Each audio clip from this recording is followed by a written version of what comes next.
Bonjour à tous, merci de nous suivre pour ce flash d'information.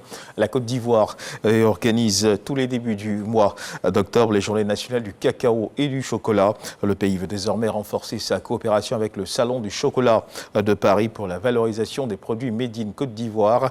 À Paris donc, au Salon du chocolat de Paris, l'ambassadeur de Côte d'Ivoire à Paris, son Excellence Maurice Kwaku Bondama, et le président du Salon de Paris ont donné leur avis sur cette coopération envisagée. Les détails avec nos reporters Ulrika Dongon et Delphine Blanc. Le 1er octobre de chaque année se tient en Côte d'Ivoire un salon dénommé Journée nationale du cacao et du chocolat. L'intérêt pour la Côte d'Ivoire aujourd'hui serait donc d'organiser ces journées avec l'expertise des responsables du Salon du chocolat de Paris pour rehausser l'image de la Côte d'Ivoire. La Côte d'Ivoire est un pays de belle cuisine et aujourd'hui le cacao se dérive en plusieurs produits, en vin, en alcool, en beurre. Et donc le salon, ce serait encore une occasion. C'est pour cela que déjà le ministre d'État, le ministre de l'Agriculture a déjà été saisi. Nous lui avons parlé. Et le président du salon aussi est prêt à se déplacer en Côte d'Ivoire pour voir avec les sociétés ivoiriennes comment nous pouvons aussi déployer et installer un salon du chocolat, mais aux normes internationales, comme ça se fait à Paris, comme ça se fait à Tokyo, comme ça se fera bientôt à Dubaï. C'est pour ça que nous voulons travailler avec eux parce qu'ils sont une référence mondiale. Une idée à laquelle le président du Salon du chocolat de Paris adhère. Il y a une vraie tendance, et vous le savez, c'est que voilà, vous produisez votre propre chocolat, on vient d'avoir une autre. Et on pense que c'est extrêmement important, la Côte d'Ivoire, premier pays producteur mondial, soit le berceau du chocolat en Afrique. Voilà. Et pour moi, c'est vraiment un message qu'on aimerait parce que c'est tellement important. C'est un des partenaires les plus fidèles et historiques du salon. Il nous faut un pays. Voilà. Et la Côte d'Ivoire, on a d'excellentes relations.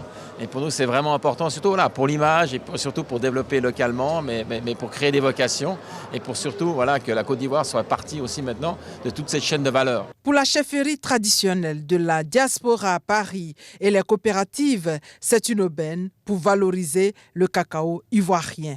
C'est une très bonne chose, ça permettra aux producteurs et aux consommateurs et aux chocolatiers de faire un partenariat gagnant-gagnant. Nous avons le chocolat au sésame qui a gagné le prix du Salon de l'agriculture en février 2023, où il y a eu 15 000 visiteurs qui l'ont acheté. Ça nous a valu le trophée des agriculteurs.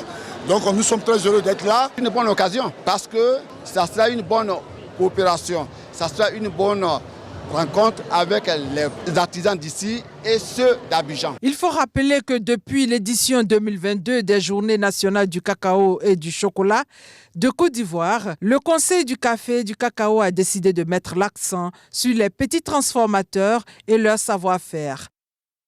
Et ici en Côte d'Ivoire, les représentants des États africains riverains de l'océan Atlantique réfléchissent sur la préservation des ressources halieutiques. L'objectif de ces réflexions est de contribuer à garantir la pérennité des espèces marines. Le 25 et 26 octobre 2023 dernier, les représentants ont pris part à un atelier. Les travaux se sont déroulés dans les locaux de Sinotel, dans la commune du Plateau. Nous y reviendrons assurément dans nos prochaines éditions. Dans le secteur de la santé, le Rotary Club Océan de Grand Bassam a organisé une journée de dépistage des cancers du sein et du col de l'utérus au profit des femmes. C'était à la PMI où l'association des sages-femmes a invité les femmes à fréquenter les centres de santé pour connaître leur statut. Et pour rappel, le cancer du sein fait 3300 victimes, dont 1800 décès. Celui du col de l'utérus enregistre plus de 2000 cas, dont 50% de décès. Dans l'actualité internationale du côté de la Guinée, près de 2000 personnes prétendent avoir été arnaquées par des plateformes riches VIP et SVIP qui proposent d'investir de l'argent en ligne en promettant des rendements rapides et importants. Mais les investisseurs de ce projet affirment n'avoir ni bénéficié ni de leurs bénéfices ni de leur argent investi totalement. Ils réclament donc d'être dédommagés. Dans l'actualité internationale toujours, du côté du Moyen-Orient, conflit israélo-palestinien. Des blindés ont été aperçus à la lisière de la ville de Gaza, où des témoins affirment que les engins bloquent la circulation du principal axe routier entre le nord et le sud de la bande de Gaza. Aussi, 33 camions d'aide humanitaire sont entrés à Gaza, donc hier dimanche dans la soirée, via le passage de Rafah à la frontière avec l'Égypte.